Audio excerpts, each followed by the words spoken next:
The Guernsey Literary and Potato Peel Pie Society is a historical epistolary novel written by Marianne Schaffer and Annie Barrows, published in 2008 but set in 1946. The main author, Marianne Schaffer, was an American writer, editor and librarian born on December 13, 1934 in Martinsburg, West Virginia. During a trip to Guernsey in the Channel Islands, the airport was shut down, and Schaffer spent her visit in the bookstore reading several stories about the German occupation of the islands during World War II. Thus, her new project was born. 20 years later, Schaffer began writing her novel set in Guernsey. Unfortunately, Marianne Schaffer's health worsened dramatically, leading to her death on February 16, 2008. It was the daughter of her sister Cynthia, Annie Barrows, an established author of children's literature, who completed the editing and rewriting of the novel, becoming co-author of the book.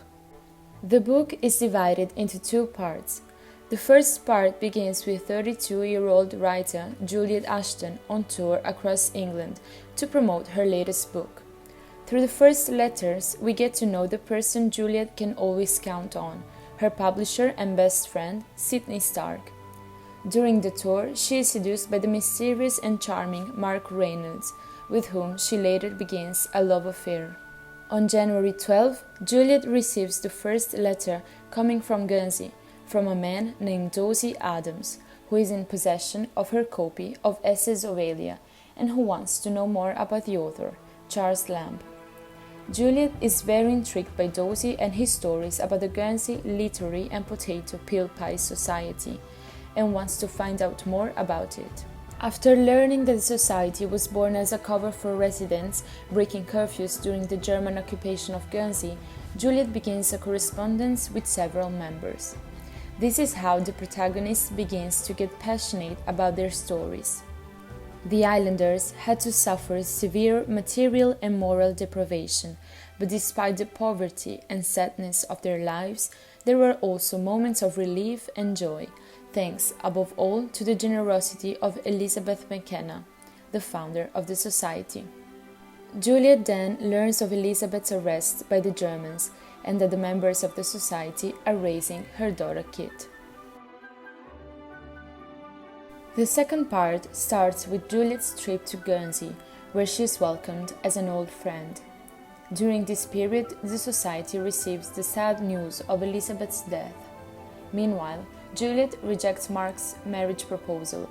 Little Kit becomes like a daughter to her, to the point of wanting to adopt her, and her feelings for Dozie begin to emerge. The protagonist no longer wants to leave Guernsey, her new home and her new family, and finally she proposes to Dozie. In 2018, the book was adapted into the film of the same name, directed by Mike Newell, theatrically released in the US in April 2018 and distributed in other international areas by Netflix in August 2018. The movie is as brilliant as the book. It manages to capture the main points of the plot and the historical details of the book. However, a bit of the heart of the novel is lost in adaptation. The book gives a lot of space to the stories of the islanders related to the period of the occupation, rich in detailed episodes that allow the reader to perceive the suffering they experienced. Through the personal nature of the letters, the reader is able to penetrate deeper into the thoughts and hearts of the characters. In the movie, on the other hand, all the events seem to be rushed, but despite this, the intensity and strength of the connection that develops between the members of the society and Juliet is not lost.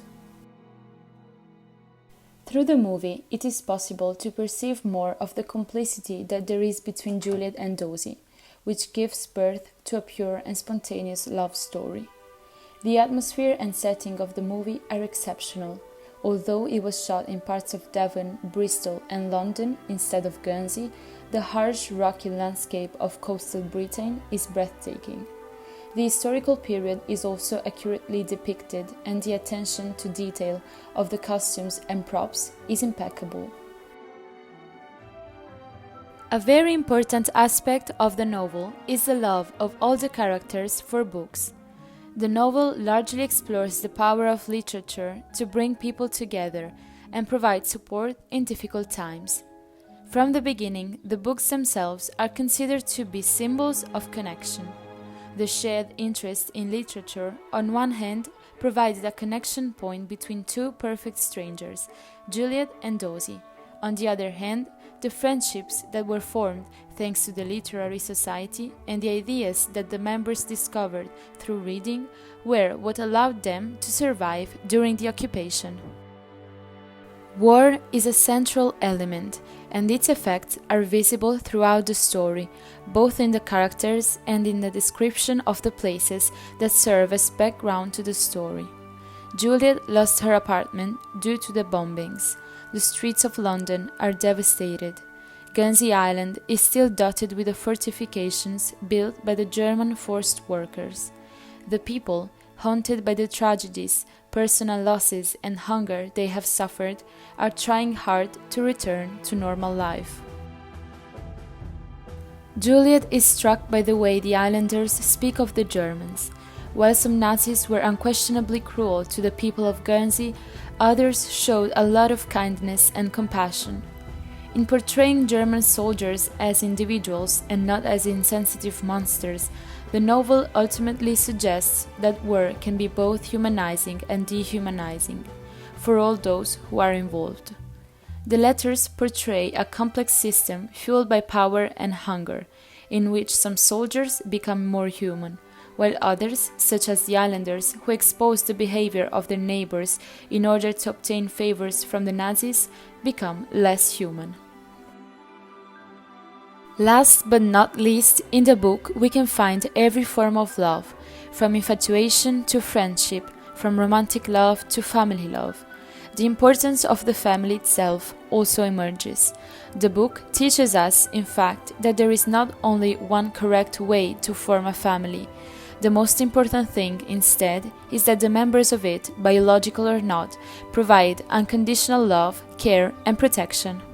I chose to talk about the Guernsey Literary and Potato Peel Pie Society because I found the reading of the book and its movie adaptation overwhelming and exciting. They are both capable of dealing with strong and important themes with extreme delicacy and simplicity, capable of making people laugh and cry at the same time. Through this work, we enter an exciting and challenging world made of courage, hope, survival, literature, and above all, love, which adds a different perspective to the ever-expanding World War II film repertoire.